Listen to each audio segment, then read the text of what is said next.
All right.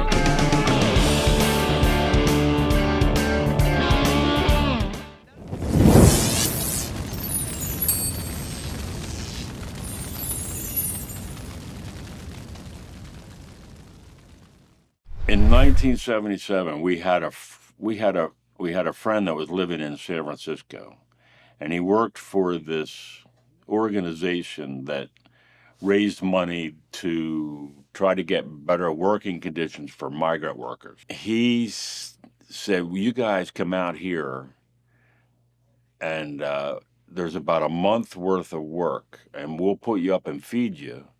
You won't, you won't get paid or anything, but just going around different places and doing these benefits to raise money." So we were waiting for the record to be released. So while we were out there doing that, Rounder had sent, the record to radio stations or whatever. It was very limited because they folk and bluegrass label, and they didn't. It wasn't it wasn't Capitol Records or anything. In the area, in the Bay Area there was such a buzz about it that's how we got this work at the boarding house. Well, actually, it was funny because the boarding house was here, in the town, and right next to it was this little bar. And we pulled up next to it, and there was a little bar, and we took out our equipment and started taking it into this little bar and setting it up, thinking that was the room we were supposed to play. Because at that point in our life, that was just the big rooms we did. And everybody thought it was some kind of publicity stunt, which we didn't know. And then that we were the roadies or something. And then when they found out we were doing it ourselves, they thought that was even cooler. Oh, this band carries their own equipment. And we were like, well, doesn't everybody? And so we finished up doing the benefit things, and then we ended up staying there another, I don't know, 2 or 3 weeks because the record was getting played on the radio, which is pretty amazing when I think about it. It's like, what? How did this happen?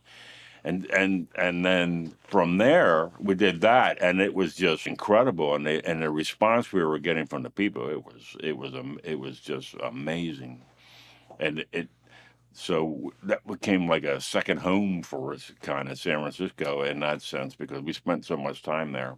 It was pretty amazing, It was just I got a great story for that, because when we finished playing there, we were supposed to play in L.A., right? And everybody kept saying, as we got done, they said, "Oh, if you're gonna play L.A., you gotta take PCH. You gotta take PCH if you're in California." And we went, "What?